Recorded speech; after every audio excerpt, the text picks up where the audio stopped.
Yeah, sort of. All right. Speaking of soccer, we had the pleasure to meet our next guest a couple days ago at the announcement of a new. Well, it's not a new league; it's a new league coming to Tampa Bay. Andrew Haines, how are you, sir? Good. Thanks for having me. We appreciate your time. Co-owner of not only the local team, which I have a question to ask about the Tampa Bay Strikers. I don't know if you were asked this at the press conference. Not then, but since. Okay. I'm sure I know what you're going to ask. Well, and it's funny because, and we've already briefly talked about it. As soon as I sat down, there was this young kid in the front row, and he's typing away, and I made a comment. He kind of looked at me. I go, well, you're too young to know. And then Kevin O'Donnell made the same comment. So let's get right into it. The name of the team is the Tampa Bay Strikers. For us old folk, we remember the Fort Lauderdale Strikers. The hatred with the Tampa Bay Rowdies in the Tampa Bay area makes sense. Strikers, Lightning, your strike. But give me your thoughts. Well, I've been around a little bit, so I know about the Fort Lauderdale Strikers, and they've been defunct for 6 years maybe or so. And so I mean, when we looked at it, it came up. I ultimately made the final decision. You're always going to piss some people off here and there, but let me tell you, some of these Ralph's Mob and guys, they were a little busy with me. And I get it. And so, I think that, you can have your little research team do all kinds of stuff, but at the end of the day, can definitely see them being upset with it. And, we didn't really take much of it as far as when we developed the name and everything, but we do like it. We think it fits. I think that people will grow to like it, and hopefully give us a chance once they see everything that we're going to be doing from now until kickoff, and just come out and check it out. I mean, the only women's professional team here. We have both the men's and the women's team. So a lot of them that I spoke to, because I get on Facebook, and when people start getting up in arms, I want to figure out what's going on, right? Sure. So reached out to some of them. I would assume it's better to have a name that people may or may not like than a name that means nothing. Well, I said at least people are talking about it right now, right? I Exactly. guess. And they were joking about. I used to own the Florida Tropics. I was the founder of that in Lakeland, and so I came up with that name because Semi Pro was my favorite movie. Oh yeah. And so they were talking trash a little bit about that too. I was like, well, I guess I'm not good at picking names. Great movie. Talk about the league itself, the NISL. It's been around, 4 teams. Adding teams, obviously being Tampa Bay one of them. Yeah, I mean, we started the league last year. I've owned sports teams for about 20 years, a lot of arena football, and been in soccer the last 10. We developed a new concept, having both a women's team and a men's team in every market, playing double headers. I think right now with just the way everything is going with soccer in America, and I mean, let's face it, our women's team is the best in the world. Absolutely. So why is there not more opportunity for women in soccer? And so all of us who founded the league, we've known each other for years. We all have daughters, as well. And so my daughter played in high school. Some of the others have daughters playing now or are getting grown as well. So it's kind of a new concept. We weren't sure how it would go off last year. I've never had women's professional sports before. So we were really looking at that, really focused on the product. And the product was great, and the women's especially, I was blown away, and so much positive feedback. And indoor soccer is not like outdoor soccer, and a lot of times, the outdoor, like the Ralph's Mob and those, a lot of them don't like indoor because it's not the traditional game. But those games are very physical and high scoring. And when you go and you see the passion and all that aggression out there, I mean, I like it because I'm a football guy, so I like, seeing people get hit into the wall, like arena football, like hockey. So this is a good mix of that. Where are you going to get the talent pool from? Who is that? How do they apply? Are there tryouts? Both. I mean, we since the press conference, I mean, I've probably gotten about 50 submissions online just of players from all over the world, not just here, a lot local. But once we get our head coach hired, I mean, it's going to be their job to reach out to all these colleges. We really want to find those local and regional players.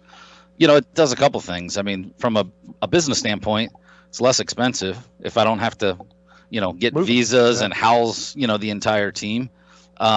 And then it gives me more people that have ties to the community, hopefully, or at least friends and family. Sure. And, that starts helping. And when you have two teams, now I have 30 players between two teams.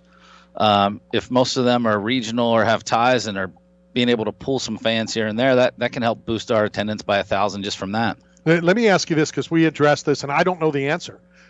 Male, female, both teams are going to play the same night. Will they like alternate, and sometimes the female will be the later game, and vice versa? Yeah. We don't have it set. It's different in every market.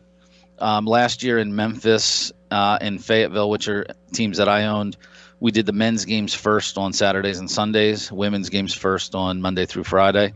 And we tried to be consistent with it, but we're going to kind of look at it and see what makes the most sense this season. But, we want to give everybody an opportunity to see both games. And last year, the average fan stayed about a game and a half. I didn't get a chance to come to the press conference, so this may be a silly question, but it will be. I can't believe you didn't make it. Man, who is this guy? I was busy. I was working on my foot drills because I'm going to be the head coach. Okay, all right. I'm looking for a job. So the name is the same for men's and women's team? Yeah. So same name?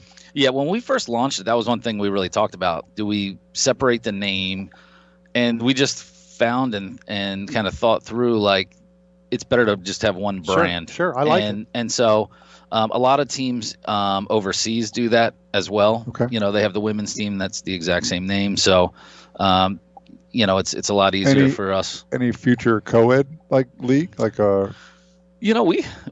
brought that up like mid-season because I was like, man, it's pretty good. And our team in Memphis practiced men's and women's together. Sure. And some of the drills they'll do head to head, and then some of them, they separate on. But it really creates a good competition between the teams too.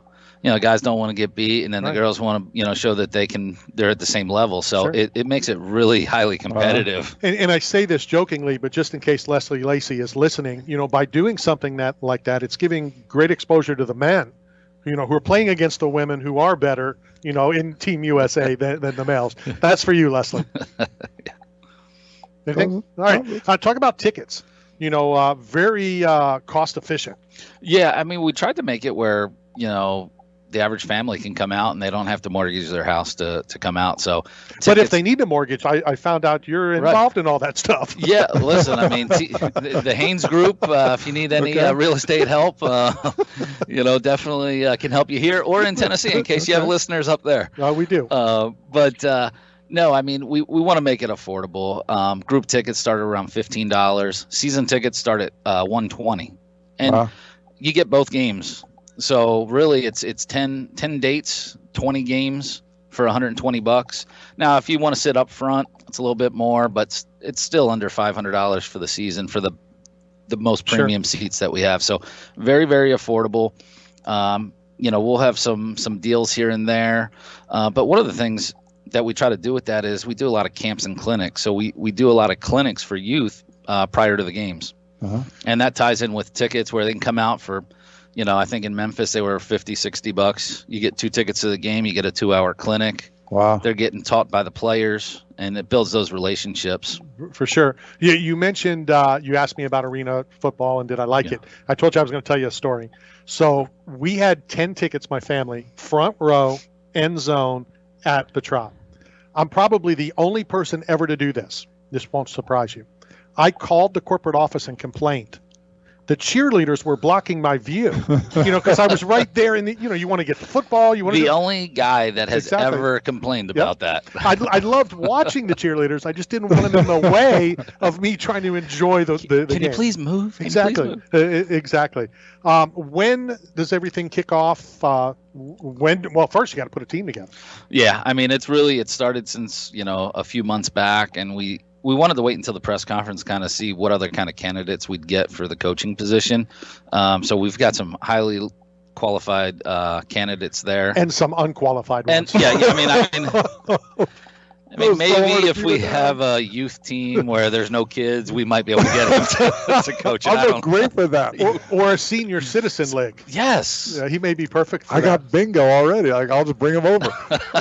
So I'm trying to think how to word this because I spoke to Martine yesterday. I mean, any interest in somebody like a Martine Gramatica who kind of has a name in the Tampa Bay area? I mean, we're looking for the best possible candidate, So I mean, we're not afraid to be unconventional. Like we're willing to look at anything. Obviously, he's a world class athlete. He knows how to win. He's a winner. Those are important things that we're looking for. I think he'll say he was a world class athlete. Well, okay. That's what he said. We all were Exactly. something at some point. But no, I mean, I think obviously his position and his background with soccer is great. The indoor game's a little different, so just kind of diving in, talking to people. But I want to get a hold of Ocho Cinco. I saw he plays soccer in the Tampa Bay area a lot. We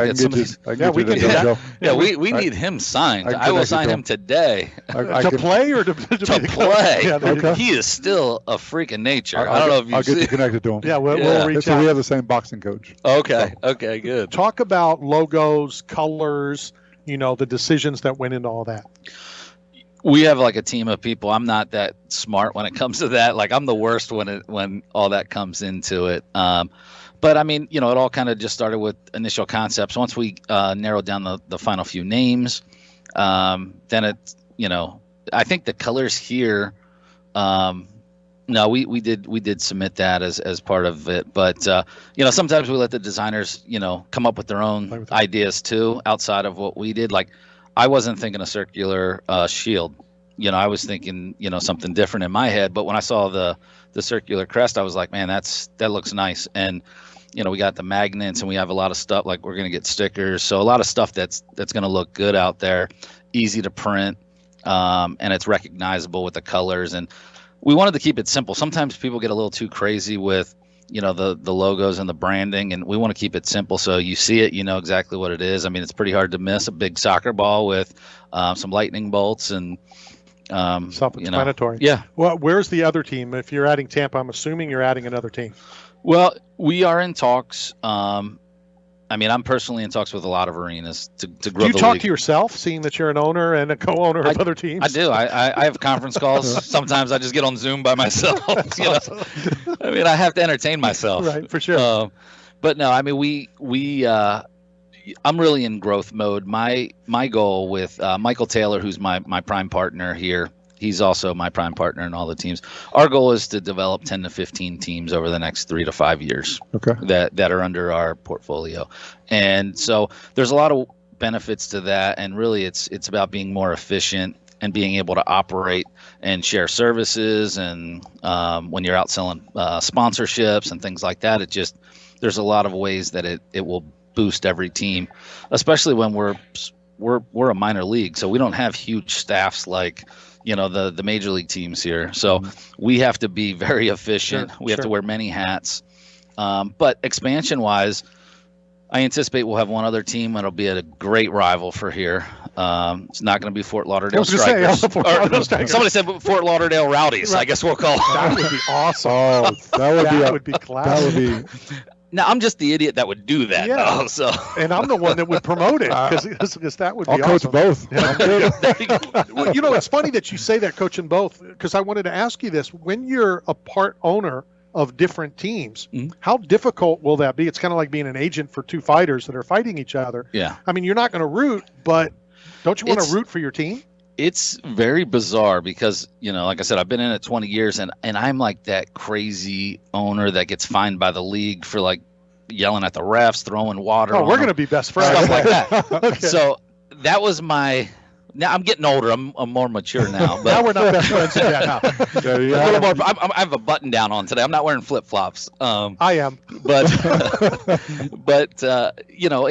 it's tough. It's kind of I equate it to like your kids playing, against each other, and you want them both to do well. Not necessarily. Well, yeah. Well, we'll say that to the kids at least. Okay. You got to meet his kids. Oh man, that's my favorite. No, but it is tough, and it's hard to get into the games like I like to. And that's one of the things I like about the sports. I'm hyper competitive. I'm old and fat now, so I can't play. Now we're best friends again. Yes. So I can eat my nachos and watch the game and yell at the refs. But I get to do that when we play the teams that we don't own, and we have two other partners in the league that own the other 2 teams from last year. They're going to grow theirs as well. They're not going to grow quite as rapidly as our plan, but so we'll at least have a couple teams we can beat up on and really talk some trash. And Cool. But my other teams now they all feel like they're the redheaded stepchild, though. They all think that I favor the other one. So, but that's good. Everybody, you want them all to think that, because now they're going to go out of their way. They're going to try to do other things. Yeah. How long is the season, and like how many games per week or per month, or what are we looking at? The season will start in December sometime and end in mid-April.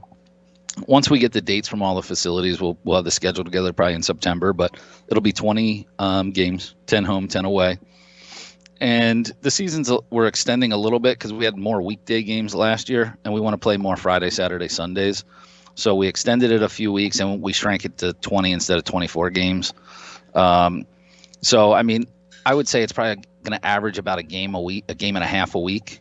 So there might be some weeks where we'll play 2, and some of the further travel games, if we could play 2 games in a weekend in Fayetteville, North Carolina, I mean, it saves, $10,000-$20,000 just by playing a back-to-back because of travel and other expenses. Where, and I'm sure you've thought this far out, championship game, will it be in Tampa, or will it be where the team, well, that would be Tampa too, playing in will there be a set location, kind of Super Bowl-ish, or? That's what we did last season, and I think it worked out well because basically we were small last year. We only had 4 teams, so everyone made the postseason. So we made it like a weekend, where we had playoff games and then championship day. I think we haven't decided yet, but we've been talking about that, and we've been talking about even considering like an expansion market. Like, hey, where are we playing next year that we're about to announce that maybe we can kind of kick off there. Smart. I know Columbus wants to host it. Obviously, we want to host it in one of our markets. I'd love it to be here because this is where I'm living. Sure. Most of the time. So we'll probably decide that in the next few months, though. How can people reach out to you, purchase tickets? When will tickets go on sale, and how soon can they purchase them? Season tickets are available now, so you can purchase those now. tbstrikers.com. If you like the name, you can call me on my cell phone. And I'll put that number out. If you're a Rowdies fan, if you don't like the name, don't call me. Matt, give them your number, so if they don't like it, they can call you. Yeah, call Matt, our coach. Call our coach. Yeah. Oh, that's all we need. That's it. I was born to be a coach. Website? tbstrikers.com. Cool. So, well, I can't wait. I'm looking forward to it. Yeah, it's gonna. I'll tell you, it's gonna be a lot of fun. So. The only thing that kind of threw me, other than the name Strikers, when I was at the press conference, is you made a comment that there have been some shutouts. Yeah. When you think arena, whether it's arena football or arena soccer, there used to be an arena soccer team here. You wouldn't ever think of a shutout. So I think that would be just as exciting because it's indoor. It was. And I think our first ones were, it might have been like the first week or 2 of the season in Memphis. And the goalkeeper up there has played for me with the Tropics, and he played for my team in St. Louis before that. So he had a lot of experience, and that was his first ever shutout. With being a new league, a lot of the players that we got were not veteran players. So we didn't go after a ton of veteran players. Every team had maybe 3 or 4 veteran players. The rest were like guys and gals out of college, and all the girls were rookies. So it takes a little while to get used to that indoor game, because if you're not used to the walls and somebody passes the ball off the wall and runs around you the other way, you're looking at the ball and they're around you and then they score. Right. So yeah, it's definitely not common, but it is exciting, especially in the last minute of play, and there's a lot of shots coming at the goalkeeper. Everyone's on their seat. So in regards to your goalkeeper, have you ever heard of a technique where the coach makes them run around the goalpost twice and then they fire a shot? Have you ever heard of that technique in training? No. Come on, that's phenomenal. It sounds like something that we should probably implement. Yeah. So Randy's child, who is not the favorite, was forced to do that as a goal. Well, hold on, he's the one not moving, so he now is my favorite. Oh, but that was Randy's technique. Where he was a goaltender, and Randy made him run around twice before he fired shots. And then you fired the shots at him? Yeah, and then I fired it, which meant nothing. I basically rolled it to him, and if he stopped it, he didn't have to run it around 2 more times. And the poor kid was probably 3 years old, wasn't he, when he was doing Well, that? this was high school. It was about an hour and a half ago. Is that why you're sweating? Yeah, it's. You don't think it's hot in here? I mean, it's. I think your air conditioner. It's the bingo lights behind you are warming up the room. Yeah, that could be. Well, Andrew, thank you for stopping by. We are extremely excited. Anything that we can do at the station or in the show, we'd love to be involved, as long as it's not involving Matt being on the field or anything like that. We're in. Shoot. We're going to have to re-talk about that then.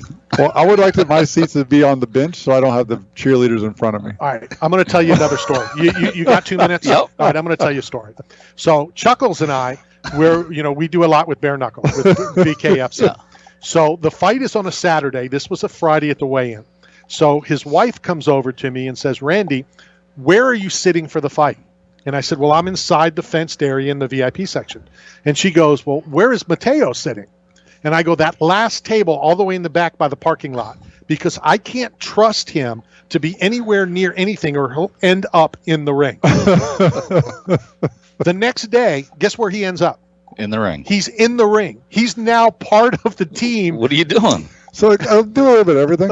A little head coaching, little Will you wear gloves on the bench? I will, and I do. I wear gloves. I throw this mat under the stool. It collects all the blood and the sweat. Keep the canvas. Thank you. No, this This is clean, sort of clean.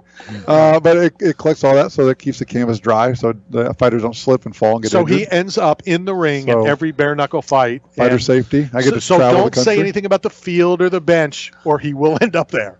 Nice. Are there a lot of fights locally here? So this is kind of a fight capital now. They're doing a lot of shows here. A lot of fighters are training Next out Saturday, here. if you're in town, Yeah. we'd like to I'm bring here. you out. Yeah. Okay. You should definitely come. It'd be amazing. Yeah. We'll get you tickets Okay. and hooked up for you to come out. And Cool. so it's a great time, and so I work myself into fighter safety.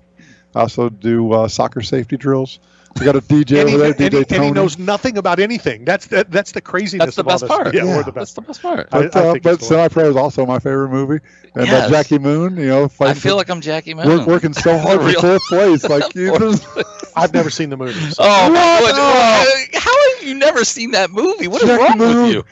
we were We're going to watch this together now. it's a must. we were at the Super Bowl broadcasting from Radio Row, and Joe Montega, who was in Godfather, and Ronnie, what's Ronnie's last name?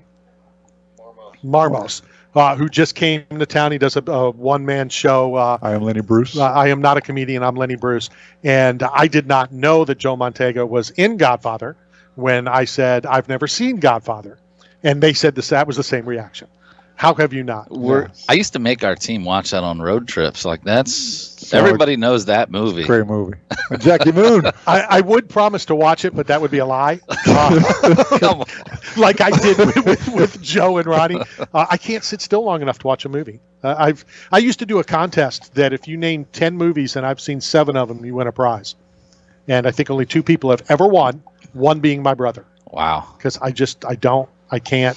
I'd name all kids movies then. You probably watch And you them may with have your a kids. chance. Yeah, you definitely may have a chance. All right, let's go hit a quick break. Again, Andrew, thank you very much for your time. Yeah, thanks for having me, guys. Yeah, congratulations. Whatever Thank you you. need from us, we're in. We can't wait. We'll be at opening day. Matt will be on the field. He'll probably do the coin toss. Oh, that's a good idea. Nothing would surprise me. Good idea. All right, let's go hit a quick break. Coming to you live from Tournament de Pizza. This is Knockout Radio, brought to you by 8 Man Strong and Staff Zone.